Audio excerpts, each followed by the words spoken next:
आओ सीखो की वीडियो क्लास में आपका स्वागत है। मैं हूं आरती जादौन। दोस्तों, हिंदी नामों की स्पेलिंग लिखने के लिए जो कुछ बेसिक चीजें चाहिए होती हैं वो हम पिछली क्लासेस में सीख चुके हैं। हमारे पास अब हिंदी में जो 12 मात्राएं होती हैं उनके लिए अंग्रेजी में किन लेटर्स का उपयोग होगा ये भी है, और साथ ही जो भी व्यंजन होते हैं उनके लिए अंग्रेजी में हम क्या लिखें ये लेटर्स भी हमारे पास हैं। अब इनके अलग अलग कॉम्बिनेशन से हिंदी नामों की स्पेलिंग्स कैसे बन सकती हैं ये हम आज की वीडियो में सीखते हैं। दोस्तों, वैसे तो अब आसान है, जो भी व्यंजन है उसके लिए अंग्रेजी में जो लेटर्स लगते हैं वो आप लिख दें, जो मात्राएं हैं उनके लिए जो इंग्लिश में लेटर्स लगते हैं वो आप लिख दें और स्पेलिंग्स बना लें। पर एक बात का ध्यान आपको रखना होगा, और वो ये कि हिंदी में जो नाम हम लिखते हैं और उनको जिस तरह से उच्चारित करते हैं या जिस तरह से हम बोलते हैं इनमें कई बार थोड़ा सा अंतर आ जाता है। तो हम जो नामों की स्पेलिंग इंग्लिश में लिखते हैं वो हम लिखेंगे उच्चारण के हिसाब से। उदाहरण के लिए हम लेते हैं कमल। कमल की स्पेलिंग अगर हमको लिखना है तो सबसे पहले तो हम तीनों जो लेटर्स हैं इनको अलग अलग कर लेते हैं। क, म, ल, ये 3 अक्षर इसके अंदर हैं।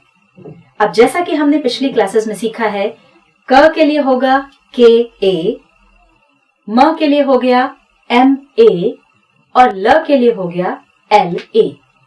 तो स्पेलिंग बनती है के A M A L A, पर ये थोड़ी सी अलग लग रही है। प्रायः हम एल के बाद ए नहीं लिखते हैं, हम स्पेलिंग लिखते हैं के ए एम ए एल।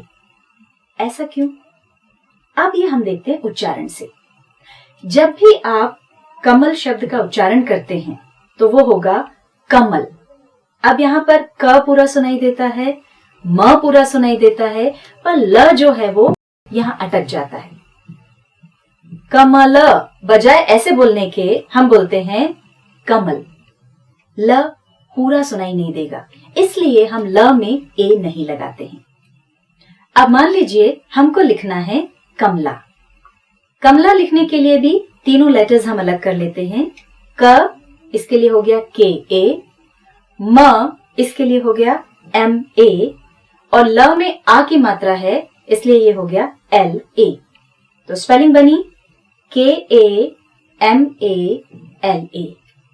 पर जब हम स्पेलिंग लिखते हैं तो एम के बाद जो ए है वो नहीं लगाते हैं, हम स्पेलिंग लिखते हैं के ए एम एल ए। अब ये स्पेलिंग जो हम बनाते हैं वो फिर उच्चारण के हिसाब से बनाते हैं। हम कमला ऐसा बोलने की बजाय बोलते हैं कमला। यहां पर म जो है उसका पूरा उच्चारण नहीं होता है, कमला। कमला है, क पूरा है तो के ए, म चूंकि छोटा हो गया इसलिए म के बाद का ए हमने हटा दिया, के ए एम, और ल में आ की मात्रा इसलिए ए लगाना ही है। प्रश्न ये आ सकता है कि हमने एल डबल ए क्यों नहीं लिखा? जैसा कि हमने आपको बताया था, आ की मात्रा के लिए ए या डबल ए दोनों में से कुछ भी लिखा जा सकता है। आप देख लें कहां किसकी जरूरत है। डबल ए की कहां जरूरत पड़ती है इसके लिए एक और उदाहरण हम देखते हैं। एक और नाम हम लेते हैं, नाम है कमाल। अब अगर आप कमाल लिखना चाहते हैं, इसको फिर हम 3 भागों में बांट लेते हैं, क, मा और ल। क के लिए वही हमने के ए लिखा, म में आ की मात्रा है तो हमने ए लगाया एम ए, और पीछे का जो ल है वो पूरा सुनाई नहीं देता इसलिए लिख दिया एल।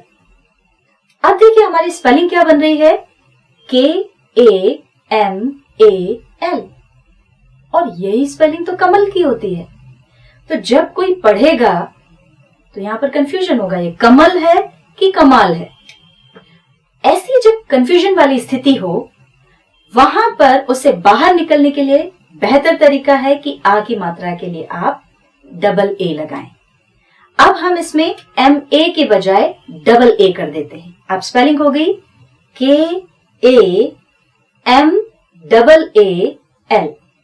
अब इसको कोई चाह कर भी कमल नहीं पढ़ सकता, अब ये है कमाल, और यही एक उच्चारण इसका होगा।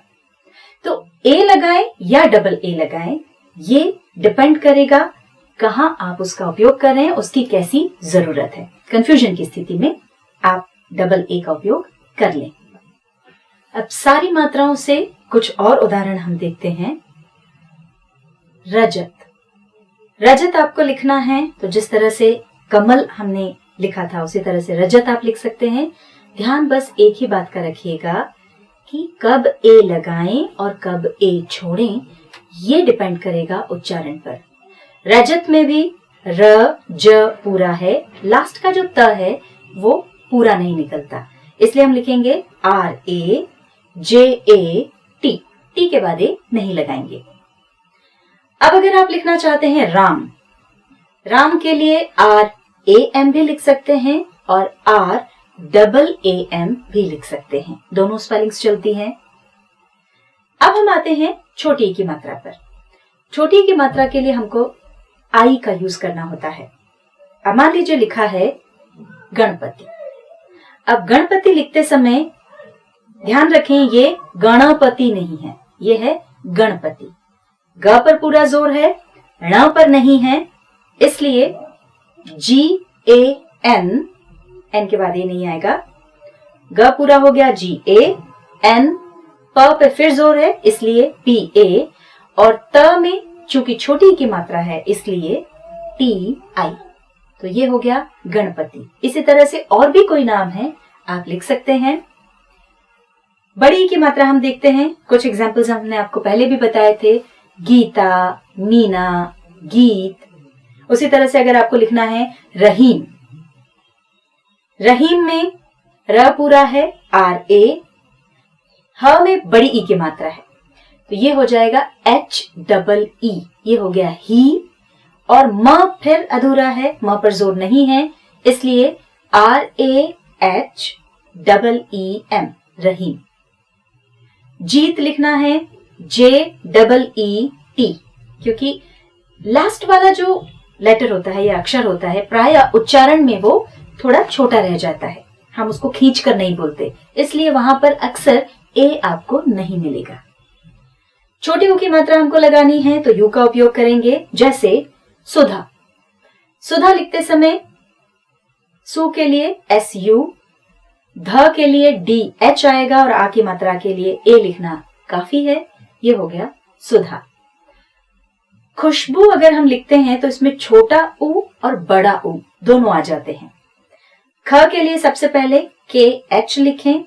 अब इसमें मात्रा लगानी है हमको ऊ की। यहां पर एक बात का और खास ख्याल रखें, हमने जब आपको सारे व्यंजन के लिए अंग्रेजी में लेटर्स लिखना बताए थे तो वहां पर चूंकि हर व्यंजन के साथ अ की मात्रा जुड़ी हुई है इसलिए पीछे ए लगा रखा था, जैसे ख के लिए के एच ए लिखा हुआ था। अब जब आप नामों की स्पेलिंग लिखेंगे, अगर मात्रा बदल रही हो, जैसे खुशबू में खू है, यहां पर आप ख के लिए केवल के एच लें, साथ का ए ना लें। खू लिखने के लिए के एच ए, आपने कहा पहले हमको बताया था के एच ए, तो के एच ए लिखा फिर यू लगाया तो गड़बड़ हो जाएगी। आप केवल के एच लें और ऊ की मात्रा के लिए अब यू लगाएं, वो जो ए है उसको हटा दें।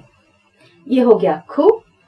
श के लिए एस एच आ गया, श पूरे जोर के साथ नहीं बोल रहे हैं इसलिए केवल एस एच लिखें, और ब में बड़े ऊ की मात्रा है तो ये होता है बू। इसमें फिर हम बी के बाद लगाएंगे डबल ओ, ये हो गया खुशबू। अब हम देखते हैं ए की मात्रा, कोई भी नाम ले लें, जैसे चेतन।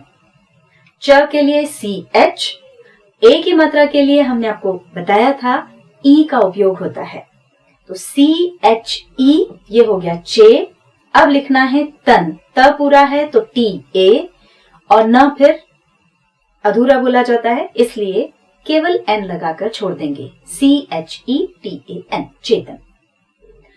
आई की मात्रा है तो ए आई का उपयोग किया जाएगा, जैसे कैलाश। दो मात्राएं जो ऊपर लगी होती हैं, कैलाश अगर हमको लिखना है तो के लिखा, और अब आई की मात्रा है तो उसके लिए लिखेंगे ए आई, ये बन गया कई। और आगे है ला, एल ए लिख सकते हैं, और श के लिए SH, KAILASH, ये हो गया कैलाश। ओ के लिए, ओ की मात्रा के लिए अंग्रेजी में भी ओ है तो कोई दिक्कत ही नहीं है। मान लीजिए आपको लिखना है सोनल, SO, नल के लिए NAL, पीछे का जो ल है उसमें आगे ए नहीं लगाएंगे। औ की मात्रा है तो AU या फिर OU दोनों का उपयोग कर सकते हैं। जैसे गौरव, अगर आप गौरव लिखना चाहते हैं तो प्रायः हम लिखते हैं GAU, ये बन गया गौ। रव के लिए RA और V। व के लिए आपको बताया था कि अगर उच्चारण करते समय मुंह गोल होता हो तो W लिखना है, पर यह है गौरव, व सिंपल है, V लिखेंगे। इसी तरह से कौस्तुभ अगर आपको लिखना है तो कौ के लिए KAU, ये हो गया कौ। अब यहां पर स जो है वो ऑलरेडी आधा है तो केवल S लिखेंगे, ए लगाने का सवाल ही नहीं उठता। त में छोटे ओ की मात्रा है तो TU और भ के लिए BH, ये हो गया कौस्तुभ।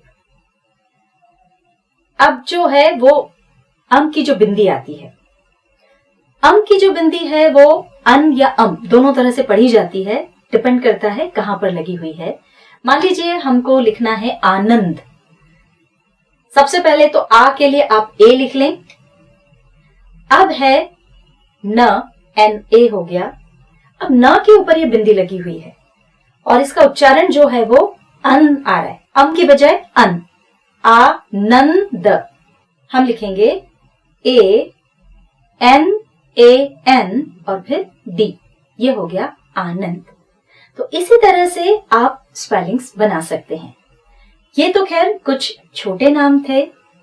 अगर नामों में आधे अक्षरों का उपयोग ज्यादा हो, मिश्र व्यंजन हो, लंबे नाम हो तो थोड़ा सा हो सकता है दिक्कत आए, पर ऐसे जो नाम हैं उनकी स्पेलिंग्स लिखना भी हम आपको बताएंगे, पर आगे की वीडियो में। तो आगे की वीडियो में हम फिर से हाजिर होंगे कुछ और कठिन से नाम लेकर। आज के लिए बस इतना ही। नमस्कार।